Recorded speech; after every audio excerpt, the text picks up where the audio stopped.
Via Fabula qui nous a fait l'honneur de bien vouloir animer cette conférence. Donc n'hésitez pas si vous avez des questions, je ne sais pas si vous préférez que ce soit en cours de route. Oui, en cours de route. Le but c'est plus que la conférence, ça va être de discuter, d'échanger. Rapidement, peut-être pour présenter Via Fabula, donc on est une jeune maison d'édition toulousaine et en fait on fait des livres numériques et exclusivement numériques parce que notre mission c'est vraiment d'explorer tout ce que le numérique va pouvoir apporter sur la manière de raconter des histoires. Si les histoires que l'on publie, on peut les avoir sur papier, ça ne vous intéresse pas, c'est qu'on a raté quelque chose. En fait, l'idée de base, c'est de se dire que le livre, c'est un support. Donc on va déjà essayer d'évacuer très rapidement l'idée de... quand on lit sur numérique, c'est pas la même chose que lire sur papier. D'accord ? Tout le monde est d'accord sur le fait que le support, ça influe. Si vous regardez un film sur votre smartphone, sur un grand écran de cinéma ou sur une télé, vous n'avez pas les mêmes sensations. Et le fait de lire sur un écran ne donne pas la même chose que si vous lisiez sur un papier. Donc ça, c'est une chose. Je suis venu il y a 1 mois et demi en Master 2 édition pour justement discuter. Ça tombe.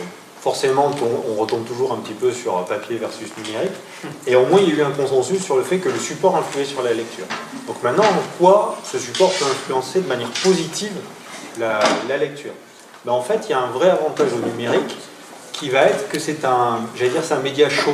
Un papier, c'est un média froid, c'est inerte. C'est une fois que le texte est posé sur papier, il est posé, il ne bouge plus, il est figé.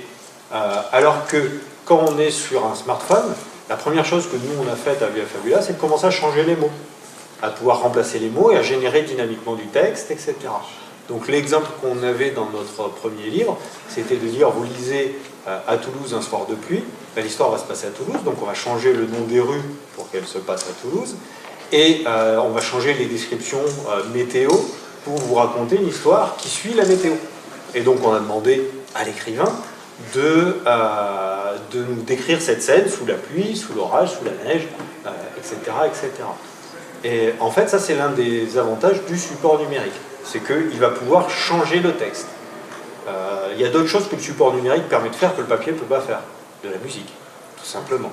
Donc, tous nos livres, il y a un thème, et on a été voir une société de Toulouse aussi qui s'appelle Audio Gaming. Ils sont spécialisés dans la sonorisation des jeux vidéo. Donc ils ont travaillé sur Assassin's Creed, ils ont aussi travaillé sur le dernier Quentin Tarantino, le film. Je crois que c'est les 8 salopards sur lesquels ils ont travaillé. Et donc du coup, j'ai été les voir en disant, j'ai besoin de quelques sons pour accompagner la lecture. Alors là, ça a été un long débat chez nous sur qu'est-ce qu'un son qui accompagne la lecture et qui ne sorte pas de la lecture.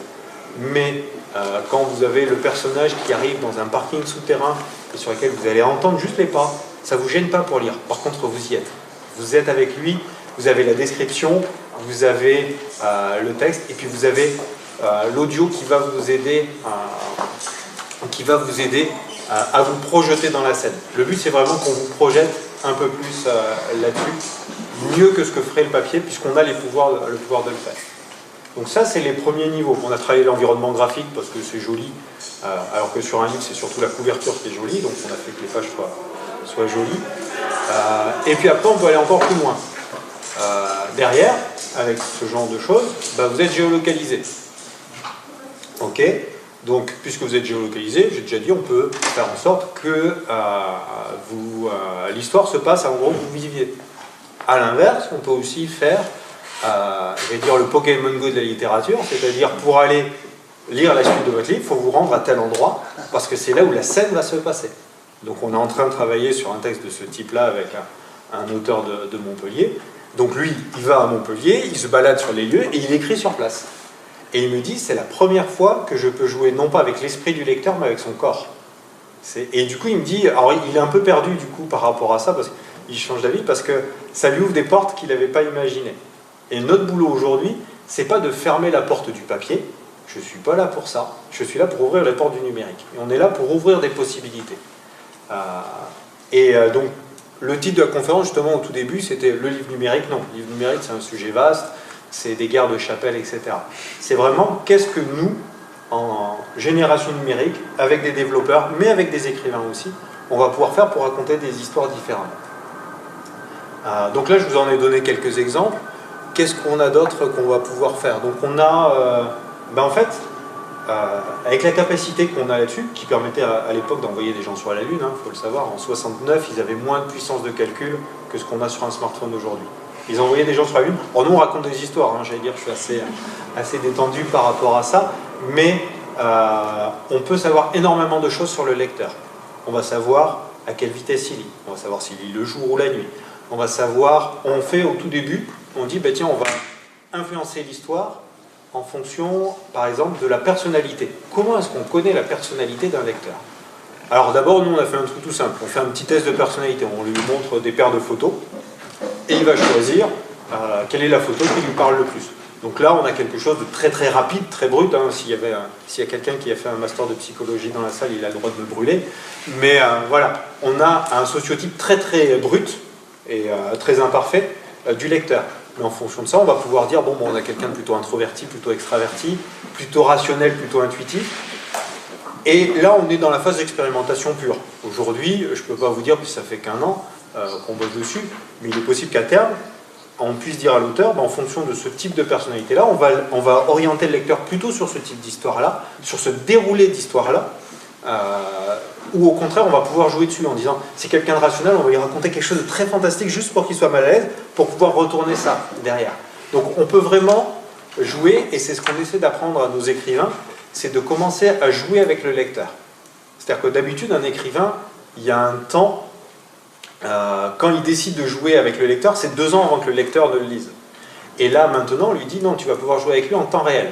C'est différé, mais tes effets vont pouvoir avoir lieu en temps réel pour le lecteur. Donc on en a exploré 2 ou 3 sur nos romans, donc je ne vais pas les déflorer, parce que si vous les lisez, ce serait dommage quand même un petit peu que je vous ai gâché la surprise. Mais on a quelques trucs, des effets de manche, qui nous permettent en fait de dire au lecteur, t'as vu, ça c'est pour toi. Et donc avec ces aspects de psychologie, on peut aussi arriver à améliorer sur ce que le lecteur aime, du coup le prendre parfois à contre-pied. C'est pas parce que vous aimez tout le temps les thrillers qu'on va vous proposer tout le temps des thrillers. Sinon, c'est pas intéressant. Il y a eu une expérience, c'était juste avant que je lance Via Fabula. Je lisais sur ma Kindle, j'avais fini un bouquin policier. Je crois que c'était Franck Tilliez. Et Amazon, en bon commerçant, dès qu'ils ont su que j'avais fini mon bouquin, ils m'ont dit, vous avez fini ce bouquin, voilà notre sélection. J'avais 11 bouquins de Franck Tilliez. 11. Pas un d'un seul autre auteur.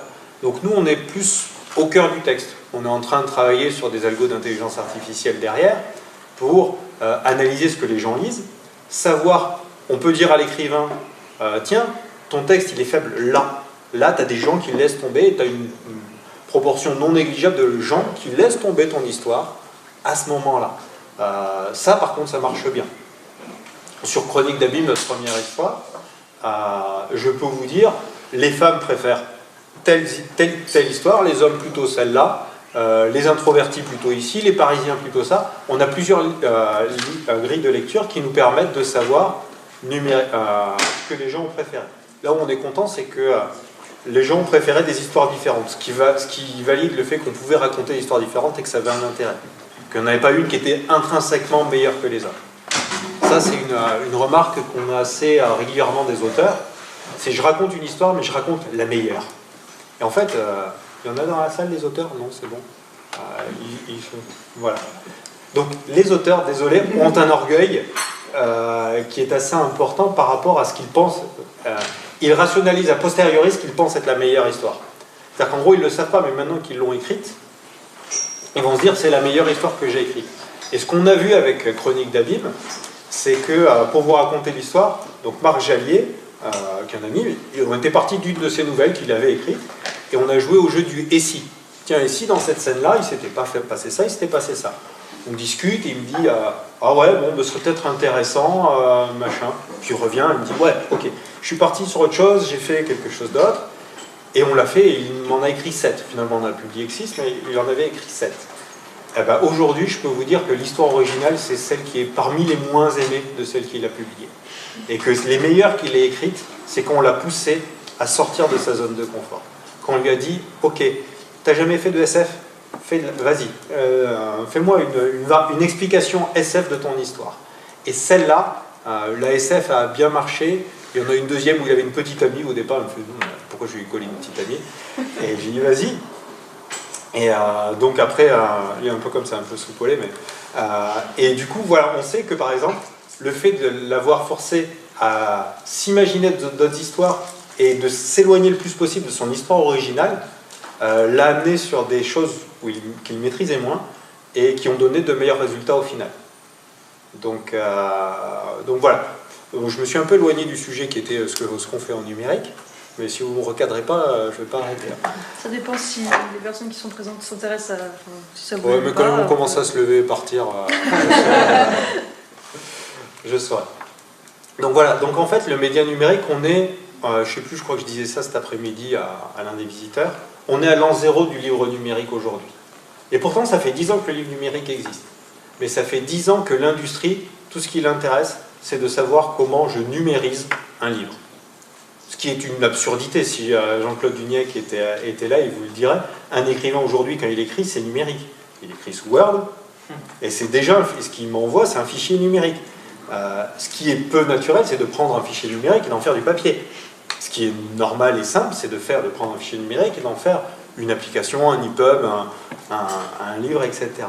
Sauf que depuis 10 ans, très peu de personnes ont essayé de se dire c'est un nouveau média, c'est une nouvelle manière de faire, et quelles sont les portes que ça ouvre. L'exemple typique que vous avez, c'est les premiers e-books, même les livres applications qu'on trouve. Vous vous souvenez, on vous fait croire que vous tournez des pages, avec l'effet de la page qui se tourne, etc. Et c'est un truc où on dit, bon ben, voilà, le livre est l'étalon, le livre physique est l'étalon du livre. Et en numérique, au début, on a commencé à dire quelques grossièretés, comme lire un livre numérique, c'est pareil qu'un livre papier. Non. Et du coup, les gens, on est tombé sur le débat que j'ai eu il y a quelques semaines avec le master de l'édition, qui disent, non, le livre papier, c'est quand même plus confortable, ça fatigue moins les yeux, on peut le transporter, il n'y a pas besoin d'avoir de la batterie, on n'est pas dérangé, etc., etc. Parce que pendant des années, on leur a expliqué que le livre numérique, c'était en fait comme le livre papier. Mais plus pratique. Vous avez 300 livres là-dessus. On s'en fout. Honnêtement, on s'en fout. Vous connaissez peut-être le sketch de Florence Foresti, hein. C'est moche mais c'est pratique. Ouais, c'est pas l'alpha et l'oméga non plus de ça. Donc aujourd'hui, on a eu des gens qui ont été assez paresseux sur le livre numérique. Et quand moi je vous dis, tiens, on va faire un livre numérique sur lequel, pour débloquer un chapitre, il faut se rendre sur les lieux de l'action, vous me faites, waouh, mon développeur, il me fait, c'est une journée. Une journée de travail. Est-ce que vous imaginez que ce que vous estimez comme être une révolution, mon développeur me dit, je le fais en une journée. Donc ça veut dire que depuis 10 ans, il y a quand même des gens qui ne font pas grand-chose.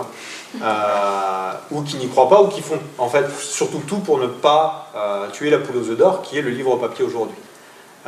Donc là-dessus, on est à l'an zéro, parce que, et ce qui est notre chance aujourd'hui à Via Fabula, c'est que nous, on est une petite société, on est 5, on a un an et demi d'existence, on a 3 bouquins, mais une idée comme ça, qui est assez simple, assez évidente, qui est assez simple à coder, arrive avec un côté frais, nouveau, qui permet aux gens de dire, regardez, on fait des choses qui sont nouvelles et qui sont intéressantes. Et après, on va creuser. L'écueil qu'on a toujours sur ce genre de choses-là, c'est de voir le côté technique. Voilà, le développeur me fait, c'est un jour de boulot, c'est facile.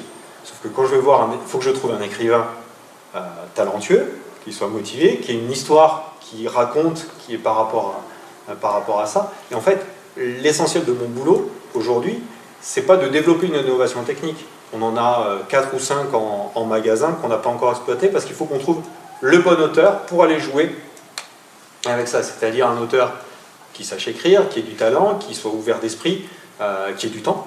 Ça, c'est un truc que j'ai découvert en 1 an et demi. C'est ouais, c'est très bien, par contre, là j'ai des contrats, là j'ai ça, là j'ai ça, là j'ai ça. Bon, je peux m'y mettre dans 6 mois, et donc parution dans 1 an et demi.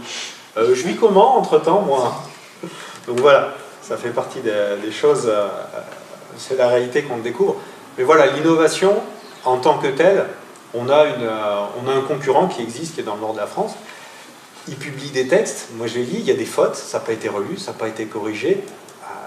Et on souffre, le livre numérique aujourd'hui souffre aussi de deux images négatives qui sont liées, au fait, on est considéré comme faisant de la mauvaise qualité, de fait. J'ai mon associé qui va de temps en temps en librairie pour expliquer qu'on peut vendre du livre numérique en librairie et qu'on fournit aux libraires les moyens de vendre du livre numérique. Une fois sur deux, elle se fait descendre au lance-flamme, parce qu'on considère que le livre numérique, c'est la fin ça s'oppose au livre papier, et que c'est de mauvaise qualité. Donc j'en veux beaucoup à mon concurrent qui publie les textes sans les relire, sans les corriger, sans les travailler. Et puis il y a le deuxième facteur qui est l'auto-édition. Le numérique permet l'auto-édition. Je ne sais pas si vous avez déjà été sur Wattpad. Et quand je vous disais qu'on est à l'an zéro du livre numérique, en disant tous les gens travaillent sur comment on diffuse l'écrit. Donc comment on numérise un livre, ou comment en fait on fait que les gens soient auto-publiés. Et vous en trouverez plein des plateformes d'auto-édition. Le problème de l'auto-édition, c'est que on a fait un concours de nouvelles, on a reçu 150 nouvelles, il y en a eu 12 qui étaient en finale, et finalement on va en publier 4 à 6. Et sur les 4 à 6 qu'on va publier, il y en a 2 qui ne nécessitent pas de gros travail. C'est-à-dire en gros on dit bon, il y a 2-3 petits problèmes de style, 2-3 petits problèmes de rythme, mais on sait qu'en une réécriture c'est corrigé. Les 4 autres, il y a des travaux un peu plus importants à faire. Ça veut dire que 138 nouvelles sur 150 sont bonnes pour la poubelle. Et je les ai lues. Alors pas les 150 parce qu'on était plusieurs, heureusement, mais les écrivains qui ont fait ça avant moi m'avaient prévenu, ils disent c'est un travail à se pendre. C'est en gros, alors pour tous ceux qui font des concours de nouvelles, qui écrivent, etc., je vais vous dire une chose, si votre première page est mauvaise, généralement on s'arrête là. Ne me demandez pas derrière, et qu'est-ce que vous avez pensé de l'histoire? Rien. Voilà. Donc l'auto-édition pose ce problème de qualité-là. C'est quelque chose qu'on garde dans un coin de notre tête en se disant est-ce qu'un jour l'informatique ne pourra pas aider pour trier le bon grain de livret, en disant il y a des défauts récurrents à l'écriture et le numérique peut apporter ça. Mais sauf que pour l'instant personne ne se penche là-dessus. C'est-à-dire que le numérique pourrait dire bon là vous avez des défauts de construction, c'est rédhibitoire au bout d'un moment là-dessus. Au livre, à différents stades. Donc là j'ai parlé. Au tout début, j'ai commencé par le stade où on parle au lecteur. Alors, ce qui est amusant, c'est qu'on avait postulé pour... il y avait un congrès sur le livre numérique par le Syndicat national de l'édition. Et finalement, on n'a pas été retenu parce qu'ils ont dit on ne voit pas ce que le fait de rendre le livre adaptatif apporte à la qualité du texte. Et je leur ai répondu c'est normal, ça n'apporte rien à la qualité du texte, ça apporte à l'expérience du lecteur. C'est une dichotomie qu'on trouve assez fréquemment en édition. Il y a les écrivains, les textes, d'une part, et les lecteurs à côté. Mais les lecteurs sont la variable nécessaire. Et nous, en fait, on essaie de remettre le lecteur au milieu en disant on va faire une histoire qui va évoluer en fonction de vous. Alors attention, quand au début j'ai été voir les écrivains et que j'ai commencé à leur dire ça, ils m'ont fait mais non, nous ce qu'on veut, on ne veut pas faire du...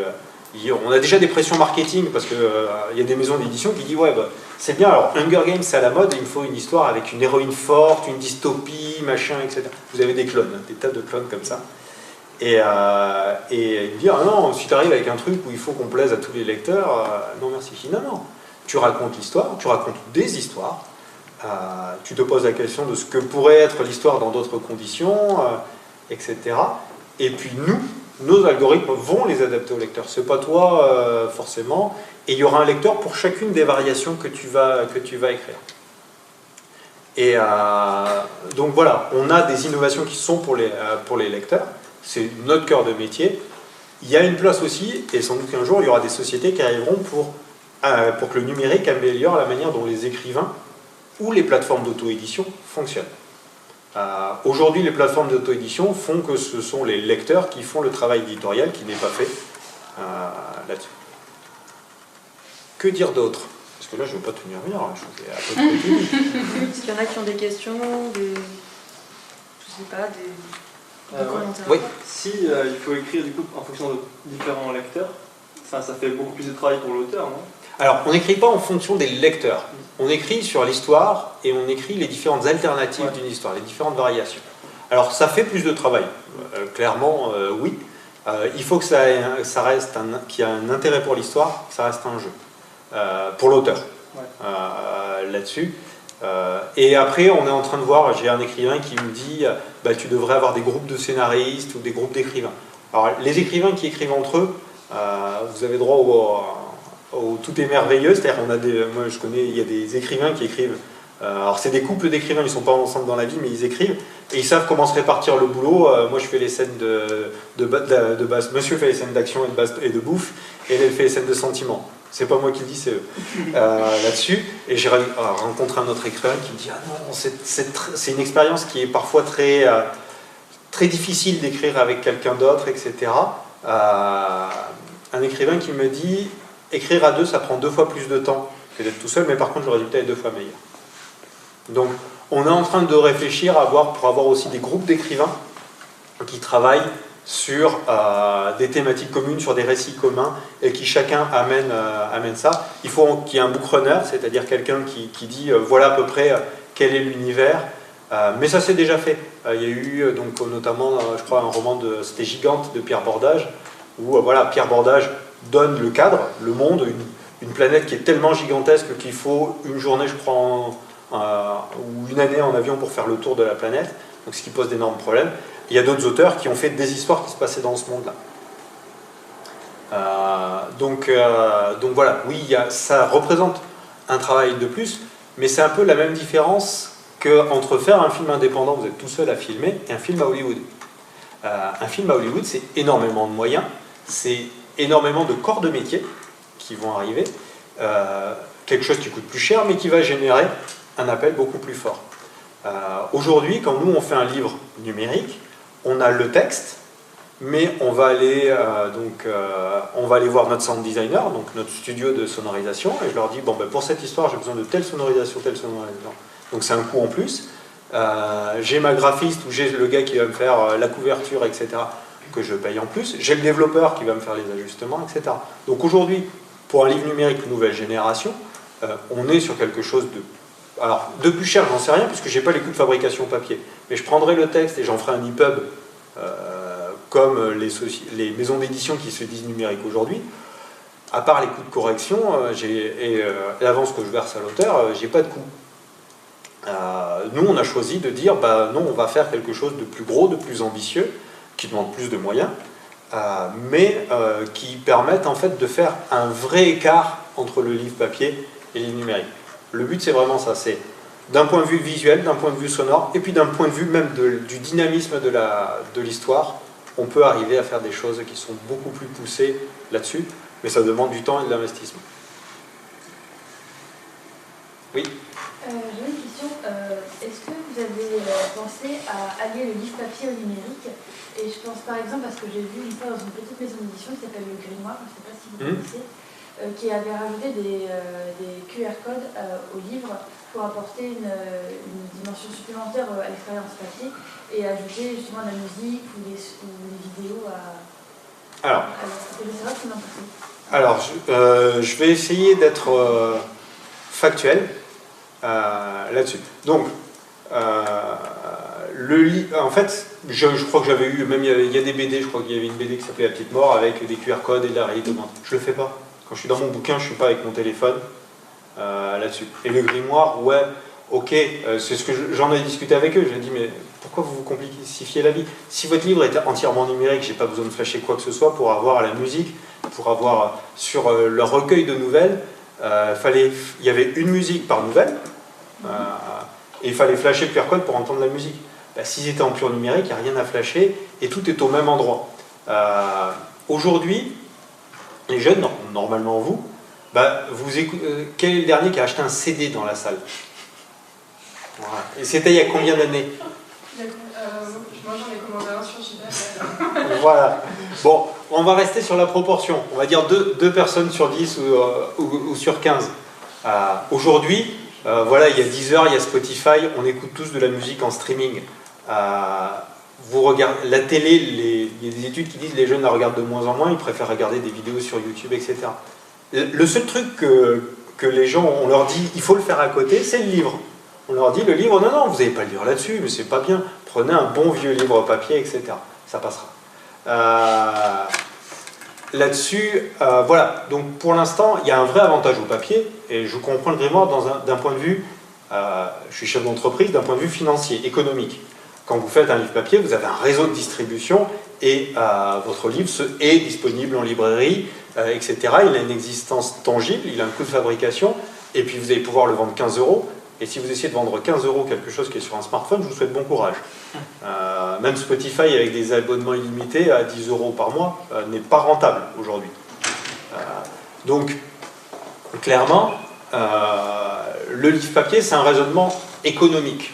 Et aujourd'hui, quand je vous disais, d'un air un peu provoque, on est à l'an zéro du livre numérique, je vous disais, c'est pour ne pas tuer la poule aux œufs d'or. Parce qu'aujourd'hui, ce qui fait les maisons d'édition, c'est pas ce qui est imprimé sur le papier, c'est le fait de vendre du papier.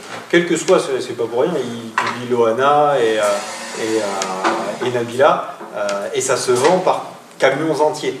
Voilà, ils vendent le papier derrière. Donc, la démarche du grimoire, je la comprends d'un point de vue économique, je la comprends pas d'un point de vue artistique ou d'un point de vue immersion du lecteur.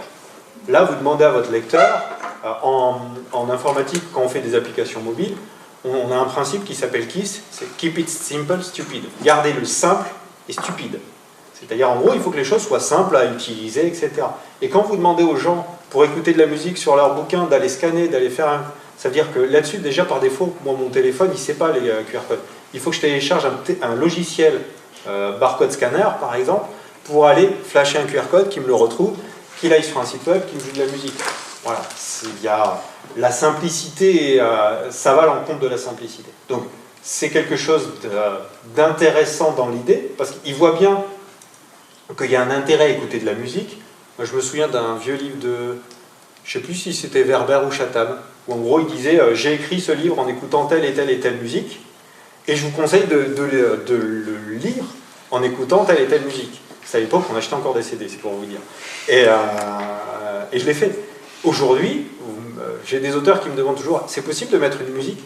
Oui, là-dessus. Et donc maintenant, ce qu'on va faire sur les prochains bouquins, c'est quand le personnage écoute un morceau, machin, où on dit en fond sonore de la scène, il y a tel morceau qui passe à la radio, dans le bar, machin, etc. Bah, vous êtes là, vous êtes en train de lire, bah, vous l'entendez la musique. Ce qui est bien, c'est surtout quand vous ne connaissez pas le morceau. Du coup, ça vous donne l'ambiance que vous n'avez pas compris en plus quand vous étiez en train de lire. Donc voilà, je pense qu'en gros, si on veut aller vers la simplicité, on va aller plus vers le numérique. Après, d'un point de vue économique, c'est un marché qui est complètement différent, qui a un réseau de distribution qui est différent et qui est quand même plus difficile. Sur un smartphone, il y en a 1 million d'applications existantes. Exister un parmi 1 million, c'est compliqué. Alors que les librairies, il y a un système qui est plus facile. Donc voilà ma réponse sur les QR codes. Et la question que je voudrais poser, c'est quel est le dernier qui a flashé un QR code ici? Est-ce que c'était il y a aussi longtemps que ce que vous avez acheté un CD? Quand vous avez acheté un CD. Voilà. Mais les QR codes, en fait, c'était une très bonne idée, mais à l'usage, ça n'a pas forcément beaucoup pris. Voilà. Et maintenant, les gens ont trouvé d'autres manières. Donc, j'avais coupé la parole à la question suivante. Moi, j'ai peut-être une question qui m'intrigue. C'est justement l'idée de mélanger la musique avec la lecture. C'est un procédé que je trouve génial. Et je pose une question, comment la musique peut s'adapter à la vitesse de lecture du lecteur? Parce que si le lecteur lit un chapitre, je ne sais pas, en 10 minutes ou en 5 minutes ou en 20 minutes, comment la musique va s'adapter à ça? Alors, vous venez de spoiler notre prochaine innovation. Ah, merci. Non, mais on y travaille là. En fait, puisque maintenant vous lisez, on connaît votre vitesse de lecture. D'accord? Et donc on sait, grosso modo, à quelques mots près, où vous en êtes dans l'histoire. Et on le sait. Et donc en effet, on peut adapter la musique. On va pouvoir maintenant, donc dans les bouquins qu'on va sortir fin avril, début mai, on va avoir ce qu'on appelle des effets synchronisés à la lecture. D'accord? Donc vous lisez lentement ou rapidement, vous lisez le mot orage, à ce moment-là vous entendrez l'orage. Vous arrivez sur le moment où ils écoutent de la musique, et c'est à ce moment-là qu'on va le lancer. Et quand je vous dis que le numérique permet d'aller plus loin, il faut juste se creuser la tête. Il faut juste regarder les gens lire, regarder ce qu'on peut faire. Mais on est dans un monde où les éditeurs ne savent pas ce que la technologie peut faire, et où on est à un endroit où les développeurs informatiques, les sociétés informatiques, ne savent pas ce que c'est que d'écrire ou de raconter une histoire. Et notre spécificité à nous, c'est que on essaie de marier les deux, c'est-à-dire qu'on a un responsable éditorial, on a des gens qui ont écrit, on a des gens qui développent, etc. Et on discute ensemble, et on arrive à trouver des choses de ce type-là là-dessus. Et sur la vitesse de lecture, et en fait, c'était même pas le plus compliqué à coder. Ça a pris plus qu'une journée, mais il a fallu qu'on affine, etc. Mais du coup, on arrive maintenant, ce qu'on ne peut pas faire sur le papier, à savoir à peu près. Alors, je crois que ce qu'on a mesuré, c'est si je déclenche l'effet d'orage une demi-seconde avant ou une demi-seconde après que vous disiez orage, c'est pas très grave. À partir du moment où on a une seconde, vous commencez à sentir la désynchronisation entre le texte et le texte et le son ou l'effet visuel. À un moment, je crois qu'on travaille sur un texte de Lovecraft, on passe à la nuit, on passe d'une scène de jour à une scène de nuit, hop, vous avez tout l'écran qui s'obscurcit, on vous met dans une ambiance de nuit avec le son de la nuit, etc. Et hop, vous plongez dedans et vous accompagnez. Le but aussi, c'est toujours d'être... Enfin, si le personnage écoute AC/DC à fond ou Guns N' Roses, ou mettez votre groupe qui fait du bruit préféré à fond, désolé pour mes références musicales, mais si vous mettez ça, attention, le risque c'est, si vous mettez un morceau où ça bugle, le premier truc que fait le lecteur c'est ça. Non. Donc sur les effets sonores, on a vraiment fait pas mal de tests pour être toujours sur quelque chose qui accompagne et jamais quelque chose qui vous fasse sursauter, qui soit désagréable, etc. Il ne faut pas sortir la personne du livre. Donc c'est quelque chose qui se travaille, qui demande un petit peu de subtilité. Mais là aussi, quand je disais, vous avez posé le problème en 20 minutes, une demi-heure, vous avez trouvé en disant, tiens, ouais, mais si on fait ça, il y a ça comme problème. C'est pour ça que je vous disais que si les gens avaient vraiment bossé là-dessus, vraiment bossé sur ce qu'on pouvait faire avec le numérique pour raconter l'histoire, l'algorithme qu'on a fait pour calculer la vitesse de lecture et recaler la vitesse de lecture, etc., il n'est pas extrêmement compliqué. Il y a 2-3 raffinements parce qu'il y a 2-3 spécificités. Si les textes sont avec des mots compliqués, pas des mots compliqués, etc., on lit plus ou moins vite. Mais avec notre ergonome et notre développeur, en 2 semaines, on avait une première version et en 2 mois, on a une version qui est à peu près finalisée. Donc, c'est pour ça que je dis que l'écosystème a été assez feignant là-dessus, parce que nous, notre problème, c'est plutôt qu'on a trop d'idées par rapport au nombre de personnes qu'on est là-dessus. C'est pour ça que je vous dis qu'on a 4 ou 5 idées dans les tiroirs, parce que on a plein d'idées, mais pour l'instant, on n'a pas les moyens de toutes les développer. Mais l'idée de synchroniser par rapport le texte, les effets par rapport au texte, je crois qu'on l'a eu en 2012. On est en 2017. Je veux dire, une idée, ça ne coûte rien à avoir. Hein. Vous pouvez tous avoir des idées. Et la différence entre une start-up et le gars qui a eu l'idée, c'est que la start-up, elle a tout fait, elle l'a mise en œuvre, l'idée. Et elle s'est confrontée au fait qu'elle marche ou qu'elle ne marche pas. Mais voilà, en 5 ans, personne n'a essayé de le faire. Oui. Une question, vous parlez du monde narratif, on va dire d'un côté, l'édition du côté traditionnel qu'on a, et le côté développeur, technique, start-up, etc. Et vous parlez d'un fossé entre les deux qui commence tout juste à être adressé, mais il y a quand même pour moi, il y a un éléphant dans la salle, c'est quand même l'industrie du jeu vidéo qui marie les deux depuis quand même des années et qui, en plus, qui a un budget assez fourmillant. Alors, je vous accorde tout de suite le début parce que pour recadrer potentiellement la question. Jusqu'à présent, l'industrie du vidéo est principalement l'ordre du côté d'Hollywood plutôt que du côté du livre. Il y a quand même une section, on va dire, de cette industrie-là qui est dédiée au monde écrit. Et moi, ce que je voulais savoir, c'était, est-ce que vous avez de ce côté-là, quelles idées vous en avez tirées, quels problèmes vous avez identifiés, et en fait, comment vous vous placez par rapport à ça, et quelle est la différence que vous voyez dans votre approche par rapport à celle-là, et ce genre de choses. Est-ce que vous pouvez élaborer sur ce sujet? Donc, bon, d'abord, je suis un joueur.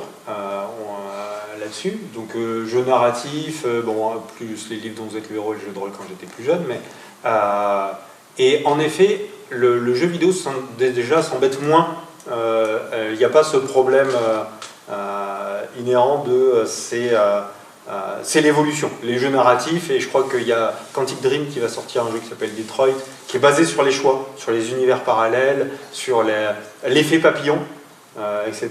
Et a priori ce qu'ils promettent pour Detroit va être aussi quelque chose de assez ambitieux en termes de réalité qui cohabite, de choix, etc.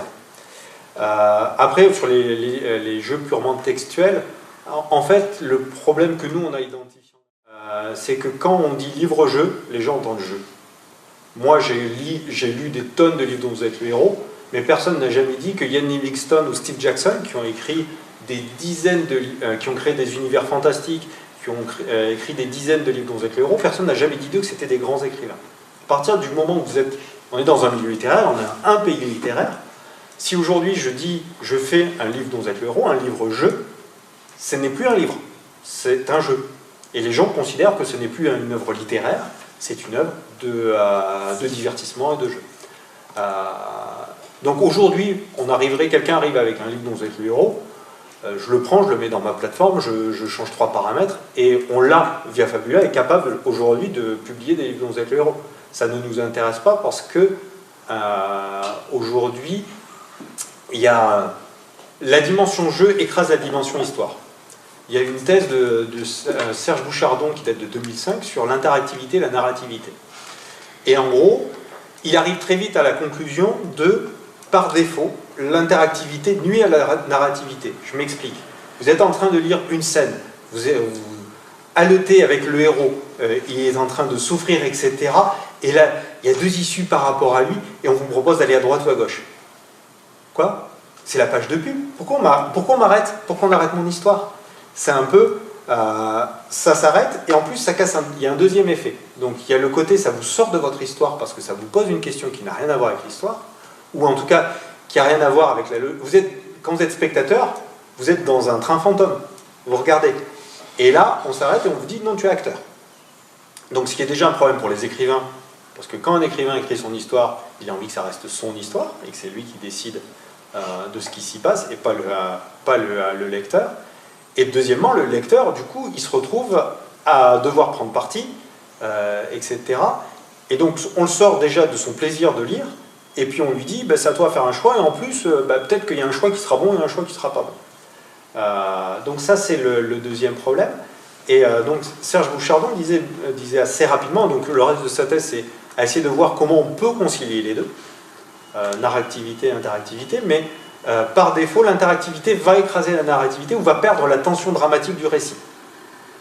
Et en plus, il y a le problème de complexité qui en découle, de ces embranchements, où la plupart des livres dont vous êtes le héros qu'on a connus, ce sont des arcs locaux, c'est-à-dire en gros, vous allez à droite, vous allez à gauche, vous faites votre petit truc, et puis après, hop, tout le monde se rejoint, etc., parce que l'écrivain, sinon, il devenait maboule. Mais le problème des livres dont vous êtes le héros, c'est que je pourrais même plus vous raconter quasiment les histoires. Si, peut-être le Labyrinthe de la mort, qui est l'un des premiers livres dont vous êtes le héros que j'ai lu, où je me souviens vaguement qu'on est dans un labyrinthe dont il faut trouver la sortie, mais c'est un donjon, hein, clairement, là-dessus, parce qu'il y a des impératifs de jeu qui, du coup, peuvent nuire à l'histoire. L'impératif, justement, de jeu, c'est de donner du choix, de manière régulière, et de manière pas systématique, mais presque. Et le jeu vidéo l'accepte. C'est-à-dire qu'en gros, quand vous jouez à un jeu Quantic Dream, que ce soit Fahrenheit ou Beyond Two Souls et bientôt Quantic Dream, vous savez que quand vous arrivez, à un moment, vous avez un choix à faire entre je l'aide, je l'aide pas, je lui réponds gentiment, je lui réponds méchamment, etc. Et vous vous l'appropriez. Mais du coup, ça devient votre histoire, et puis même l'histoire peut passer au second plan. Donc nous, on sait qu'on peut le faire, mais on a toujours dit, on ne veut pas que le lecteur soit le personnage principal. Il y a un personnage, il n'y a pas de gagnant et de perdant. Alors que dans un livre dont vous êtes le héros, vous pouvez mourir, et donc devoir recommencer, ou revenir au moins quelques pages en arrière. Et la troisième différence, c'est que nous, on vous raconte une histoire, quoi qu'il arrive. Et on ne vous sortira pas de l'histoire. Et c'est intéressant parce qu'au tout début, la toute première version de Chronique d'Allume, notre premier livre, on avait le cul entre deux chaises. Parce qu'en gros, quand vous avez une histoire qui est multilinéaire, vous dites c'est soit l'algorithme qui fait les choix, soit le lecteur. Mais si les premiers tests faisaient que si c'était seulement l'algorithme qui faisait les choix, les gens, ils arrivaient à la fin de l'histoire, ils faisaient ouais, ok, bon, j'ai lu une histoire, c'est sympa, c'est tout. Ouais, non, on veut changer le monde. Ah oui, va falloir reprendre ça. Donc en gros, on a remis de l'interactivité pour rappeler aux gens que l'histoire pouvait changer. Et là, direct, on a pris un truc, des lecteurs qui nous disent ouais, enfin, au bout de 2 pages, il m'a demandé mon avis, ça m'a saoulé, j'ai jeté. Ouais, c'est à peu près comme ça, c'est ce qu'on a eu sur les forums. Bon, ok, on a repris notre truc, et donc maintenant, on demande aux gens s'ils veulent jouer avec l'histoire ou s'ils veulent lire l'histoire. Et en fait, ceux qui veulent jouer, on leur montre les choix, ils peuvent revenir en arrière, voir ce que l'autre choix aurait donné. Alors que les lecteurs, on leur dit, vous lisez d'un coup, Et puis si vous relisez, l'algorithme vous amènera ailleurs. Voilà. Mais c'est toujours un peu entre les deux. Et alors après, 80 ou 90% des profils sont des lecteurs, chez nous en tout cas, et 10% sont des joueurs. C'était plus une différence de degré, on va dire, de point de départ, que de vraiment...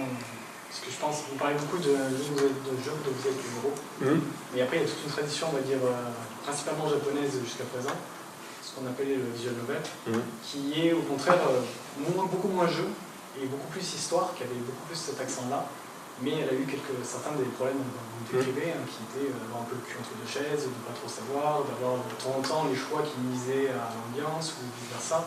Le pire, c'est en plus, c'est les faux choix. C'est ce qu'on appelle, en gros, les choix qui n'influent en rien. C'est parce qu'à un moment, on est obligé de rappeler qu'il y a du choix. Il y a toute une classe de problèmes, etc. Et effectivement, vous, votre approche est plutôt sur un livre augmenté que plutôt cette approche interactive. Dans l'essence, c'est plutôt un livre que vous voulez assaisonner avec une sauce interactive. Quelque chose d'interactif qui veut s'intéresser. Je crois qu'au tout début, je parlais d'interactivité implicite. C'est-à-dire qu'en gros, pour corriger le problème d'interactivité, on a dit on va cacher l'interactivité et c'est nos algorithmes qui vont prendre en charge l'interactivité derrière. Parce que pour nous, enfin, pour moi qui suis lecteur, autant que joueur, quand je lis un livre, je m'attends à lire, je ne m'attends pas à jouer. Et quand je veux jouer, j'ai ma PS4, j'ai mon PC, etc. Ou j'ai mon smartphone, mais je sais là-dessus. Et la combinaison des deux est pour l'instant toujours un peu difficile. Aujourd'hui, autant si je demande à tout le monde dans la salle quel est le jeu vidéo qui vous a marqué, quel est le livre qui vous a marqué, vous pouvez tous me répondre. Si je vous demande est-ce qu'il y a un livre-jeu qui vous a marqué, là il y aura déjà beaucoup moins de réponses. C'est aussi l'un des éléments qui fait que le mix entre les deux marche, mais n'est jamais mémorable à ce point. Il y a toujours des concessions de l'un et de l'autre. Et donc nous, notre idée, en effet, c'était de dire c'est des histoires multilinéaires dessous, on a remplacé l'interactivité par un algorithme. Oui. Moi j'ai une question concernant les genres de littérature. Est-ce que vous pensez que le numérique ça convient à tous les genres de littérature? Je pense au théâtre et à la poésie notamment, parce que pour moi j'ai du mal à concevoir une poésie dans laquelle il y aurait des interactions, dans laquelle par exemple on nous impose entre guillemets une interprétation des sons ou des mots, parce que la poésie joue vachement sur le ressenti. Et du coup est-ce que vous pensez aller vers autre chose que des romans Alors, je vais répondre, il y a deux parties dans la question. Donc oui, je pense que le numérique peut apporter à ces formes d'expression-là, le théâtre comme la poésie. Après, je ne suis spécialiste ni de l'un ni de l'autre. Et donc du coup, aujourd'hui, notre cheval de bataille est déjà assez compliqué comme ça. Donc aujourd'hui, clairement, on va rester sur la littérature et même la littérature de genre, donc la science-fiction. On va avoir un roman sentimental, donc une romance. On va avoir donc du fantastique, etc. Donc on reste dans ce domaine-là, parce qu'en plus, pour nous, c'est quand même un plaisir aussi de lire ces livres-là. Et la poésie, je ne suis pas assez calé là-dessus. Par contre, de la même manière que ce que je disais, c'est que il suffit de ne pas être feignant, c'est-à-dire de se poser la question, de se demander, de savoir un peu ce qu'on peut faire avec l'un et ce qu'implique la poésie ou le théâtre de l'autre. Et je suis à peu près certain qu'on pourrait trouver des choses très intéressantes à faire avec le numérique sur ces formes d'expression artistique-là. De la même manière que des gens l'ont fait pour de la vidéo, pour plein d'autres choses. Après, clairement, aujourd'hui, c'est pas notre cheval de bataille là-dessus, c'est notre chargé de communication s'arrache déjà les cheveux parce qu'on fait du thriller, du livre pour enfants, de la fantaisie, qu'on va lui rajouter une romance et qu'il y a de la SF qui arrive derrière. Elle me fait, mais c'est pas les mêmes cibles, je vise pas les mêmes personnes, comment tu veux que je leur vende? Voilà. Si j'arrive demain en lui disant, ou lundi en lui disant, tiens, en fait, on va faire de la poésie en plus, je pense qu'elle démissionne. Je vais avoir un problème. Mais, donc je pense que oui, les gens devraient pouvoir, et je pense qu'il y a quand même le milieu littéraire, j'en ai dit parfois un peu de mal, notamment le côté institutionnel, où des fois ils nous disent ce que vous faites, c'est pas vraiment des... Par exemple, on a fait une demande de subvention en tant que maison d'édition, ils ont fait vous n'êtes pas distribué en librairie, donc non. Oups, pardon. Donc du coup c'est très bien, hein. Ceci étant, il faut toujours prendre ce genre de choses comme des incitations. Du coup, on a développé une solution pour vendre physiquement nos livres numériques en librairie. Donc là, on est en train de discuter avec des librairies de Toulouse pour, en fait, il y a quand même une demande qui est forte au lecteur, c'est le côté matériel. Je joue avec un stylo parce que j'ai toujours besoin de jouer avec quelque chose, et les gens, quand ils achètent quelque chose, ils ont envie de partir avec quelque chose. Et donc ce qu'on fait nous en salon, on se posait d'abord la question en salon, c'est qu'en fait les gens qui achetaient nos livres numériques, on leur donnait un Polaroid, parce que le premier bouquin il y avait des Polaroids, et on leur mettait un code derrière qui leur permettait de débloquer l'application comme s'ils l'avaient acheté. Et ça a bien marché, et du coup on l'a développé pour le livre pour enfants, on a fait un paquet de cartes qui permet en fait aux enfants d'interagir avec l'histoire. Et ce paquet de cartes c'est plutôt bien vendu à Noël, parce qu'en fait avec ça, comme vous avez un objet physique, vous pouvez l'utiliser, vous avez quelque chose, vous avez un objet, vous l'avez avec vous, vous pouvez le ranger, vous pouvez l'offrir. Là, aujourd'hui, si je vous dis, je fais un livre numérique qui est génial, comment vous allez l'offrir à votre mère ou à vos cousins ou à votre petite amie, vous ne pouvez pas. Là, en fait, avec un objet physique, ce code-là, etc., vous allez pouvoir le faire. Donc, il y a un besoin de matérialité derrière. Et cette histoire de librairie nous a poussé à travailler sur des objets qui permettent d'avoir un accès au livre numérique. Et là, du coup, on a les libraires qui nous disent, bon, ok, on veut bien, par contre, maintenant, il faut que vous expliquiez votre concept sur une petite affichette, parce qu'on n'a pas envie d'expliquer aux gens, etc. Mais voilà, ces refus-là ouvrent des portes. Donc, pour revenir sur le Centre régional des lettres, en tout cas Midi-Pyrénées et Occitanie, je sais qu'ils ont des bourses sur le numérique pour la poésie en numérique. Sauf qu'aujourd'hui, ce qu'on voit, c'est quelque chose, j'allais dire d'assez paresseux, c'est je rajoute du son et un peu de vidéo. C'est-à-dire juste du multimédia, ce qui est la base derrière. Il n'y a rien qui va... C'est toujours le papier cadeau. Si vous pouvez lire votre poésie ou un livre, mais que si vous enlevez le son, si vous enlevez l'image, etc., et que c'est la même chose sur papier, il faut se poser la question de qu'est-ce que ça a apporté. Sauf si le son était arrivé au même moment, ça vous l'aurez jamais sur papier, etc. Mais si c'était juste quelque chose que vous pouvez enlever et il vous reste ça, c'est qu'on n'a pas fait le boulot jusqu'au bout. Là, nous, quand on envoie nos manuscrits à notre correctrice ou aux traductrices, c'est un document Word, parce qu'elles veulent un document Word, avec des couleurs dans tous les sens, qui leur dit ça c'est le texte s'il pleut, ça c'est le texte s'il fait beau, ça c'est le texte s'il neige, ça c'est la partie qui est géolocalisée dynamiquement, ça c'est s'il a une petite amie, ça c'est s'il n'a pas une petite amie. On arrive avec un truc comme ça et on leur a fait un code couleur. En disant tu lis l'histoire bleue et tu me corriges l'histoire bleue, après tu reprends et tu me relis l'histoire orange et tu me corriges juste les parties de l'histoire orange, parce que la première fois qu'elle avait ça, elle fait je comprends pas. Et parce qu'à mettre en forme linéaire c'est compliqué. Donc voilà, sur la poésie je pense qu'il y a vraiment des choses à faire, parce que même nous on regarde un petit peu, mais on peut faire des effets de typographie du texte qui change. Si vous testez Chronique d'Abîme, vous verrez que de temps en temps il y a des mots qui vibrent. Et pour rappeler aux gens que ça donne une sensation d'instabilité du texte. Donc nous on voulait la donner pour montrer que l'histoire était vivante, mais on peut l'utiliser en poésie pour donner d'autres sensations. On peut faire des textes qui grossissent, on peut jouer sur la typo des textes qui disparaissent au fur et à mesure, et on sait assez bien le faire en vidéo, mais on ne l'exploite jamais assez en numérique. Je voulais vous parler d'offrir, et du coup ça m'a rappelé pour revenir aux jeux vidéo. Par exemple, les jeux vidéo, on fait Steam, qui est une bibliothèque en ligne en fait. Et pourquoi est-ce qu'on n'aurait pas sur Steam, on peut s'offrir des jeux, etc. Donc on n'a pas le côté matériel, mais on a le côté offrir un jeu à quelqu'un, je t'envoie le jeu sur Steam, machin. Pourquoi est-ce qu'on n'arrive pas vers une espèce de bibliothèque du numérique où on peut s'offrir des livres, et bon, il n'y a pas le côté matériel comme vous disiez, mais il y a quand même le côté circulation et achat avec consommation tout de suite ou pas d'ailleurs, parce que là, les jeux par exemple, on peut attendre leur compétence. Alors, ceci étant, sur Amazon, vous pouvez acheter un livre pour quelqu'un et lui offrir. Vous pouvez acheter un livre pour quelqu'un d'autre, mais il faut donner son mail, etc. Aujourd'hui, pourquoi ça n'est pas possible? Donc à part sur Amazon, et Amazon on ne peut pas prêter les livres, etc. Ça c'est un peu le problème du numérique. D'abord il y a l'histoire de droit. Les maisons d'édition sont assis chacun leur droit, c'est leur précaré, etc. Il faudrait déjà que tous ces gens-là se mettent d'accord. Après dans l'idée je pense que c'est quand le... Mais il faut aller plus loin, c'est-à-dire que quand le monde sera devenu numérique et quand le livre numérique sera devenu dominant, parce que j'espère un jour, et ce qui devrait arriver, dominant en sens que ce sera l'usage dominant et que les gens liront parce qu'ils y trouvent un intérêt sur smartphone, tablette, liseuse, ce qu'ils veulent, c'est quelque chose qui se mettra sans doute en place. Après, il faut imaginer que si vous prenez les usages de la musique, ils ont déjà évolué bien au-delà de ça. On n'écoute plus des CD, on écoute des playlists, c'est-à-dire des assemblages de morceaux qu'on a pris à droite à gauche. On peut partager ces playlists, etc., etc. Donc il est possible qu'avec le livre, alors soit on n'aura pas le concept de playlist, pas forcément, on peut avoir nos piles à lire, etc. Mais il est possible qu'un jour, en effet, on ait des choses hybrides de voilà, j'ai une histoire générée dynamiquement, ou j'ai généré une histoire dynamiquement pour toi, et je vais pouvoir te l'offrir, etc., etc.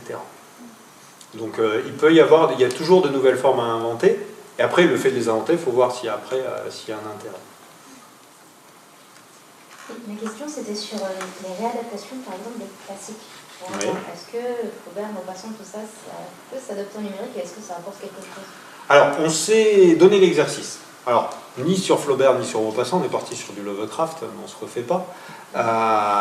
Mais donc Lovecraft étant dans le domaine public, on a fait retraduire une de ses nouvelles, et on s'est posé la question de dire qu'est-ce qu'on peut apporter à Lovecraft. Le problème de Lovecraft, de tous les auteurs classiques, c'est qu'ils ont été étudiés, réétudiés, disséqués, etc.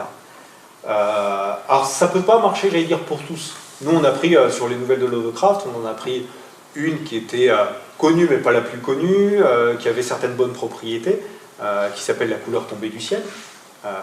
Qui est l'une des... Parce que comme on n'a pas fait de spiritisme, Lovecraft n'est pas venu faire quelques petites corrections. On a refusé de le faire retravailler. Enfin, on a refusé. Je ne même pas posé la question. Mais derrière, notre but derrière, c'est on change rien en texte, mais qu'est-ce qu'on peut amener pour mieux immerger le lecteur? Et c'est vraiment ça la question qu'on s'est posée, qui peut marcher avec du Jules Verne, avec du Flaubert, du Balzac, etc. C'est comment on prend le texte et comment on le rend plus vivant? Comment on fait en sorte que les gens rentrent mieux dedans, qu'ils soient dans l'univers du livre? Alors, il y a quelque chose qui est très facile et qui existe depuis à peu près un siècle, ça s'appelle le cinéma. Le cinéma, quand on adapte un livre, on le rend plus facile d'accès à un public plus large. C'est une forme d'adaptation d'un classique là-dessus. Parce que le film, vous allez le voir en 1h30, c'est plus simple, c'est un langage qu'on comprend mieux, etc. etc. Nous, voilà, on reste sur le texte et on a développé ces effets-là qui permettraient aux gens de vivre mieux le livre et de vivre plus intensément le livre. Donc on a développé ça et c'est clair que si ça marche, on travaille déjà alors maintenant sur des rééditions de textes qui sont encore qui ne sont pas du domaine public, qui sont des classiques, mais même si un classique peut avoir 10 ans ou 15 ans, qui sont des classiques de la littérature, on travaille sur certains livres qu'on va rééditer, qu'on va augmenter, donc il y en a un qui sera lu par l'auteur, il y aura de la sonorisation, etc. On essaie toujours de se poser la question de, tiens, qu'est-ce que je vais pouvoir faire de plus pour que la personne, en fait, aujourd'hui, si elle a le choix, si vous avez le choix, vous aimez, je sais pas, Amélie Nothomb ou qui vous voulez, Bernard Werber, vous avez le choix entre le livre papier et le livre numérique, aujourd'hui, 95% vont prendre le livre numérique. Le livre papier, pardon. Il y a 5% de livres numériques. Et ce que je veux, c'est que les gens, sur les bouquins qu'on va retravailler, qui se disent livre numérique, livre papier, ah ouais, mais j'ai vachement plus là, où c'est une expérience différente, plus intense, etc., que de le prendre sur papier. Et notre boulot est là. C'est de le rendre plus vivant, voilà, y compris sur les textes classiques. Mais ce qui n'est pas notre premier créneau. Le livre adaptatif, l'une des difficultés qu'on a eues sur le livre adaptatif, c'est qu'il a fallu qu'on trouve des gens, des écrivains, qui soient prêts à faire ce surplus de travail, que ça amuse, pour pouvoir créer ce genre d'histoire-là. Et du coup, voilà, il y a une question, on s'est dit, bon, est-ce qu'on ne peut pas simplifier la vie en partant sur des textes plus simples, et qu'est-ce qu'on peut leur apporter? Et demain, on sait aussi ce qu'on peut... on a encore d'autres projets où on dit, on va mettre plusieurs écrivains ensemble, on va faire un livre univers, etc. Et comment on va le faire? Donc il y a encore plein d'autres choses à faire. Mais voilà, les classiques, c'est possible. Ça ne s'adaptera pas à tous les classiques. Parce que voilà, on a choisi Lovecraft parce qu'on savait qu'il y avait une ambiance. Parce qu'il y avait quelques scènes un petit peu vivantes sur lesquelles on pouvait apporter quelque chose. Si c'est un texte très intellectuel ou sur lequel il se passe peu de choses, et c'est plutôt la dimension écriture qui est importante plutôt que l'histoire racontée, c'est peut-être quelque chose qui est un peu plus compliqué. Mais ça viendra. Aujourd'hui, on ne le met pas là-dessus, mais on met en scène les textes. Sur les textes je fais le travail de mise en scène, c'est-à-dire je lis le texte, et je dis là je verrais bien tel effet, là je verrais bien tel effet, etc. On travaille sur la mise en scène, hein. Tel effet visuel, tel effet sonore, tel effet de typographie, tel effet d'ambiance, etc. Et on essaie de le faire. Et c'est un métier qui n'existe pas, je suis le seul dans le monde à le faire, entre autres.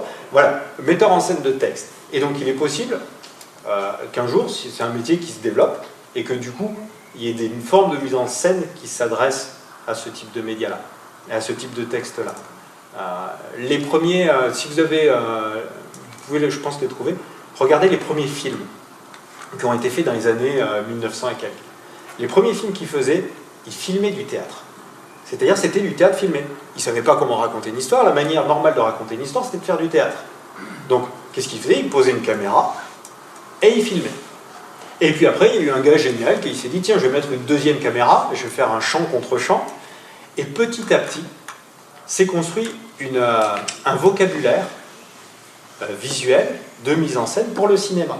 Et aujourd'hui, quand on voit un film de cinéma, d'abord, quand ça vient du théâtre, on le voit de suite, parce qu'il y a un certain nombre de contraintes du théâtre, et les Spielberg, Fincher et autres sont des gens qui ont leur propre langage visuel pour faire des films, pour faire la mise en scène. Ce que j'espère, c'est que dans un futur plus ou moins proche, il y ait des gens qui fassent de la mise en scène de texte, qui apportent leurs pattes, qui apportent leur manière de mettre en scène un texte, qui va permettre, là aussi, de se développer et d'arriver sur des choses où, là, moi, je suis assez à l'aise pour certaines nouvelles fantastiques, science-fiction, etc. Notamment le roman d'amour, j'ai plus de mal, je vous avoue, à le mettre en scène. Mais j'essaie. Oui. Du coup, il y a toute cette nouvelle dimension de mise en scène, etc., qui représente un travail supplémentaire et potentiellement qui n'est pas forcément le domaine. À mon avis, certains auteurs vont s'y prêter et vont se trouver complètement à l'aise, d'autres vont avoir plus de mal. Donc c'est quelque chose en fait d'une autre dimension en plus. Et l'un des attraits, j'ai l'impression, de la forme, de la prose, de l'écrit, c'est que les barrières à l'entrée sont très faibles et que du coup, c'est un petit peu souvent le point de départ des idées. On voit un film comme ça qui a un grand succès à Hollywood, mais d'abord il a commencé par un livre, etc. Il a travaillé en fait son chemin parce que quelqu'un, quelque part, un auteur, a pu, on va dire, prendre un stylo, prendre un papier et commencer à écrire une histoire avec vraiment 3 fois rien. Et c'est souvent le point de départ. Du coup, est-ce que vous pensez que le livre numérique est voué à remplacer le livre tel qu'on le connaît actuellement, qu'il soit, on va dire, digital ou qu'il soit papier, ou est-ce que ça va être plus comme le cinéma, une adaptation, quelque chose qui est en plus, ou comme l'audiobook peut-être, mais qui ne va pas forcément remplacer ce point de départ qui est abordable? Alors je pense qu'il ne le remplacera pas. Et le succès des plateformes d'auto-édition montre que c'est même encore plus facile d'écrire un texte et de le rendre disponible à un maximum de personnes. Donc de toute manière, pour nous, le point de départ, c'est toujours d'avoir un texte. C'est-à-dire qu'en gros, on reçoit un texte, même si c'est une forme linéaire, et éventuellement, si on veut en faire une forme adaptative, s'il y a un sens, on travaille avec l'auteur en disant, tiens, est-ce que tu as des idées de ce qui pourrait être... Donc on a des auteurs qui arrivent en disant, j'ai une idée de ce que peuvent être les alternatives, d'autres pas sur lesquelles on travaille avec eux, mais on part toujours sur cette forme simple là-dessus. Aujourd'hui, on n'est pas à un niveau de maturité, ni nous, ni les auteurs, ni le marché, suffisant pour que quelqu'un arrive en disant, j'ai une idée d'histoire adaptative et je l'ai construite d'emblée comme ça. Donc on est toujours pour l'instant sur la forme, on adapte, on enrichit, on augmente, ce que vous disiez, un texte existant pour en faire quelque chose de nouveau. Mais il y a toujours cette strate au départ qui est ce texte simple, ce texte avec juste des mots noirs sur fond blanc, qui a été tapé sous Word. Un jour peut-être ça évoluera, mais aujourd'hui on en est encore à quelques années. Est-ce que vous pensez que c'est voué à remplacer? Alors, l'échelle de temps, on va dire? Non, à remplacer, non, à cohabiter. Oui, j'aime bien toujours prendre l'exemple de la musique. Vous pouvez toujours jouer de la guitare.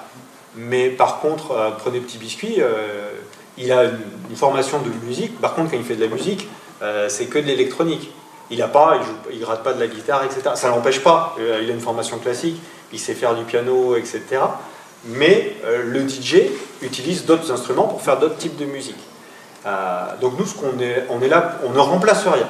On est toujours quelque chose qui arrive, on a un choix en plus, une manière supplémentaire de le faire.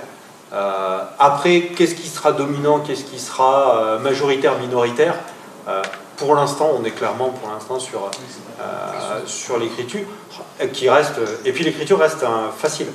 Je disais toujours, quand on écrit, c'est quand même les effets spéciaux les moins chers. Hein. Vous pouvez faire arriver des monstres et des aliens. Ça vous coûtera bien moins cher qu'à Hollywood.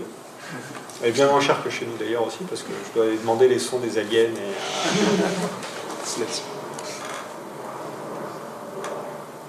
D'autres questions? Ah non, je n'ai pas épuisé tous les participants. Comment vous faites pour trouver les auteurs qui écrivent justement vos textes et est-ce que vous en avez beaucoup qui travaillent avec vous ou très peu en fait? Alors ça dépend, on en a suffisamment.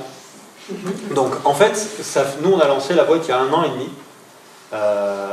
J'ai dit on connaissait personne du milieu. On est arrivé, on a dit tiens on a une idée, on l'a codée, à part Marc qui nous avait écrit la première histoire, on s'est pointé là-dessus en disant bon bah on y va.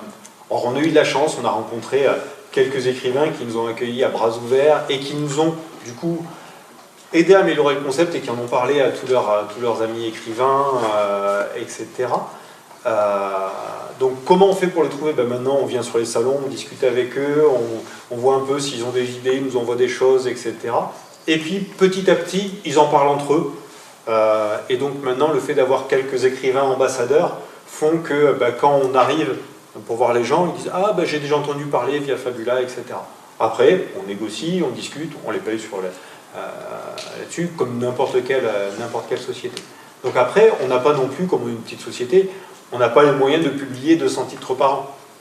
Et on a plutôt même le problème inverse, c'est que maintenant qu'on a été identifié comme maison d'édition, on reçoit très régulièrement des manuscrits, comme toute maison d'édition. Et pour l'instant, je crois que j'avoue que on commence à accumuler depuis janvier un petit retard. Et donc du coup, il y a une étudiante d'ailleurs de cette université qui vient nous aider une partie de son boulot, ce sera de lire un petit peu ce qu'on a reçu pour me dire c'est bon, c'est pas bon, et puis est-ce que ça vaut le coup de continuer. Le problème, en fait, il n'y a pas un problème en France, et là je parle de manière plus générale là-dessus, il y a plus un problème de surabondance, c'est-à-dire qu'il y a beaucoup de bons écrivains, il y a encore plus de mauvais, mais il y a déjà beaucoup de bons écrivains. Donc c'est pas forcément un problème. Il y a la phase d'amorçage où on doit se faire connaître, on doit se faire montrer qu'on est une maison d'édition sérieuse, qu'on a un contrat d'édition, qu'on a des conditions financières qui sont normales, qu'on ne leur demande pas de faire du bénévolat, etc. J'ai eu un écrivain là, qui avait rencontré un de mes collègues dans le train et il nous met en relation et le gars fait ouais c'est très intéressant, bon par contre comme je suis écrivain à temps plein, j'ai pas le temps de faire du bénévolat. Donc je l'ai repris en disant ouais c'est très bien, mais nous on est une maison d'édition, donc on ne demande à personne de faire du bénévolat, on se paye, on verse des avances à nos auteurs, etc. Il y a toujours, et là aussi on revient sur l'image du numérique. On est une société qui fait du numérique, de l'innovation, donc on n'est pas de l'édition, donc on s'attend à ce que ce soit du gratuit, du libre de droit, etc. etc.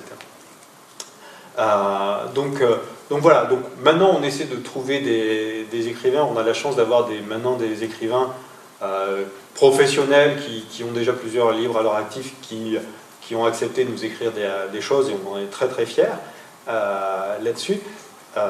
Donc voilà, on en a suffisamment, mais ça nous a pris... et maintenant, il faut gérer le temps. C'est-à-dire qu'en gros, trouver l'écrivain, il a un début de texte, le temps qu'il le finisse, qu'il le rende adaptatif éventuellement, qu'il réfléchisse aux alternatives, ça prend du temps derrière. Donc après, ça fait de la place aux jeunes auteurs, et on est très content aussi de faire la place aux jeunes auteurs, qu'on fait retravailler leurs textes, etc. Donc voilà, le problème du numérique, si je vais juste faire une dernière parenthèse, après je vous libère, les plateformes d'auto-édition mettent en exergue ce problème de surproduction et de surabondance. Jean-Claude Dugnac, il y a 1 an, à la même table ronde, expliquait que quand il était jeune, il avait été voir le libraire et il dit « je voudrais lire tous vos livres ». Et il avait lu tous les livres parce qu'il y en avait 2000. Aujourd'hui, il a une clé USB où il y a 18 000 livres. Donc il ne peut pas, lui, physiquement, même s'il est bicentenaire, lire tous les livres qu'il y a sur sa clé USB. Chaque année, il paraît, je sais plus, c'est 46 000, je crois, nouveaux romans tous les ans.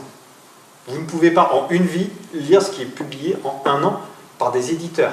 C'est-à-dire qu'un éditeur, c'est quelqu'un qui publie au mieux un texte sur les 100 qu'il a reçus par la poste. Ok ? Donc, les plateformes type Wattpad disent on publie 6500 textes par heure ou par jour. C'est colossal et ça n'a plus aucun sens. Donc, du coup, le problème qu'on va avoir, c'est pas de trouver des auteurs, c'est de trouver des bons auteurs et ensuite arriver à les faire à faire que leurs écrits soient suffisamment lus pour qu'ils puissent en vivre. Et le problème qu'on a aujourd'hui de surproduction dans le domaine de l'édition, c'est que à l'époque, en 20 ans, on vend 40% de livres en plus en 2015 qu'en 1995. Le problème, c'est qu'on a le nombre de livres publiés a doublé, donc plus que l'augmentation. Donc il y a un vrai problème de surabondance et de surproduction, et c'est une fuite en avant. Hein. C'est-à-dire qu'en gros, pour augmenter vos revenus, ben, vous publiez plus de bouquins, mais comme les revenus par bouquin diminuent, vous republiez plus de bouquins. Donc on a rarement le problème de... Maintenant, on est arrivé à un stade, heureusement pour nous, j'en suis content, où on a plutôt plus de bons livres que ce qu'on arrive à sortir, et après il va falloir qu'on les fasse vivre pour qu'ils se vendent bien. Ça y est, je vous ai eu. Bon, ben, je vous remercie à tous d'être venus. C'était très intéressant. J'ai eu 2-3 idées au passage là-dessus, puis on en rediscute dans un... Merci beaucoup.